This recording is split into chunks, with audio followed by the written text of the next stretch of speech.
আসসালামু আলাইকুম dear viewers, স্বপ্নের ইউরোপ যাত্রার আজকের এই এপিসোডে আপনাদের সবাইকে জানাচ্ছি স্বাগতম।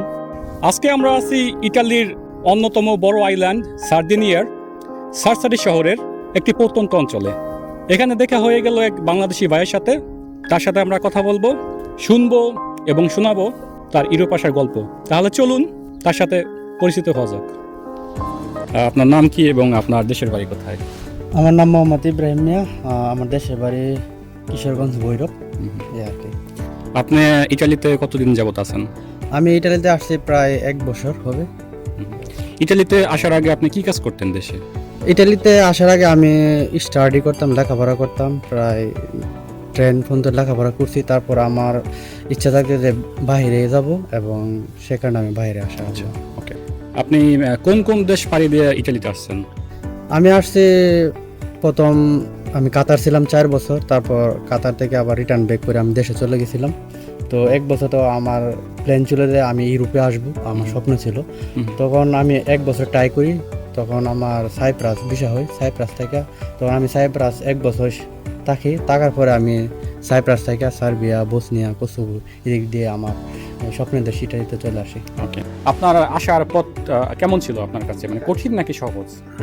আমার স্বপ্নের দেশ আসার জন্য অবশ্যই এটা কঠিন ছিল, বাট এটাকে সহজ করে আমি নিছি। এবং আমি আপনার এমন কোনো অভিজ্ঞতা হয়েছে যে মানে বিপদ হয়েছে অথবা কোনো একটা চ্যালেঞ্জের মুখোমুখি হয়েছেন যেটা আমাদের সাথে শেয়ার করতে চান? অবশ্যই চ্যালেঞ্জ হয়েছে, বা এটা একটা কঠিন রাস্তা। অনেক দেশ পাড়ি দিয়ে এই দেশে আসতে হয় এবং বিভিন্ন ধরনের সিকিউরিটি গার্ড এবং বর্ডার গার্ড আমাদেরকে মানে পাকড়াও করার জন্য চেষ্টা করে বা আটকানোর জন্য চেষ্টা করে যাতে আমরা ইউরোপে না ঢুকতে পারি।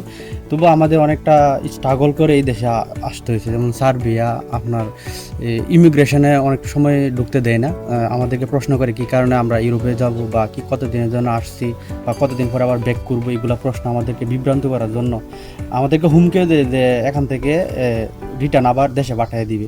সে হুমকি দিয়ে তবুও আমরা মানে স্বচ্ছভাবে বা সুন্দরভাবে তাদের প্রশ্ন উত্তর দিয়ে আমরা ইমিগ্রেশন পাই। আপনার সাথে কি এরকম কোনো বিশেষ মানে মুহূর্ত হয়েছে যে বিপদের সম্মুখীন হয়েছেন, এরকম কোনো প্রশ্ন করছে, এরকম হয়েছে আপনার সাথে? হ্যাঁ, অবশ্যই হয়েছে।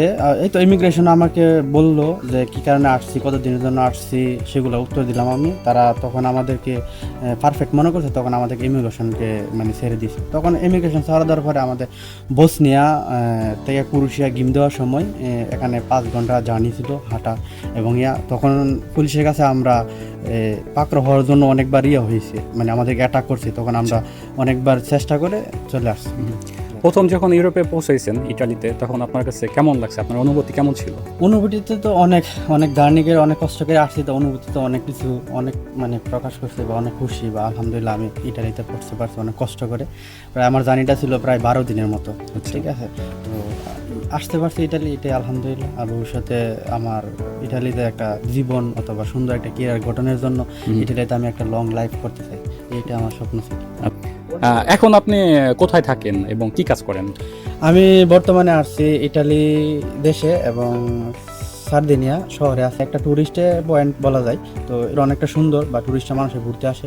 সেখানে আমি একটা রেস্টুরেন্টে জব করি এবং আমি বর্তমানে আমি ক্যাম্পে আছি, ক্যাম্পে থাকতেছি এবং ক্যাম্পে আমাদের খানা এবং যাবতীয় খরচ বহন করে এবং ক্যাম্প থেকে আমি রেস্টুরেন্টে জব করতেছি। এখানে কাজ পাওয়া কতটা কঠিন অথবা কতটা সহজ? কাজ পাওয়াটা এরকম একটা কঠিনও না, এরকম একটা সহজও না। কিরকম আপনার জন্য ভাষার দক্ষতা দিতে হবে। আপনি যদি ভাষা মোটামুটি ভালো বলতে পারেন, ঠিক আছে, তো কাজ পাওয়াটা একটু সহজ হয়। আর আপনি যদি ভাষা না বলতে পারেন তখন কাজ পাওয়াটা একটু জটিল হয়। তারা কি করে, একটা লোক ভাষা ভালো জানে সে লোকের তারা চায় এবং কাজের জন্য তাদেরকে মানে অভিজ্ঞতার জন্য এবং কাজের জন্য মানে অ্যাপ্লাই করে অনুমতি দেয়। ওকে, যারা নতুন ইটালি অথবা ইউরোপে আসতে চায় তাদের জন্য আপনার পরামর্শ কি? যারা ইউরোপে আসতে চায়, আমি মনে করি মানে স্কুলের লাইফে লেখাপড়া 9 অথবা মেট্রিক বা 10 পাস করে আমার দ্রুত সময় অল্প সময় যারা কেরিয়ার গঠনের জন্য প্রবাসে আসা বলে মানে সবচেয়ে বেশি বেটার। দেশে এমন কিছু করা যায় না, ব্যবসা বাণিজ্য যে মানে কিছু করা যায় না যে ভবিষ্যতে একটা লাইফ করতে হবে। অল্প বয়সে লেখাপড়া করে বিদেশে চলে আসলে সবচেয়ে বেশি বেটার আমি মনে করি। আর ইউরোপে আসতে পারলে তো আর অনেক বেশি অল্প বয়সে তার কেরিয়ার গঠন হয়ে যায়, তার ভবিষ্যতে একটা লাইফ মানে সেটেল হয়ে যায়। আপনাকে অসংখ্য ধন্যবাদ আপনার ইউরোপের যাত্রা সম্পর্কে আমাদের সাথে শেয়ার করার জন্য। ভিউয়ার্স, আজকে শুনলাম এই ভাইয়ের ইউরোপে আসার গল্প।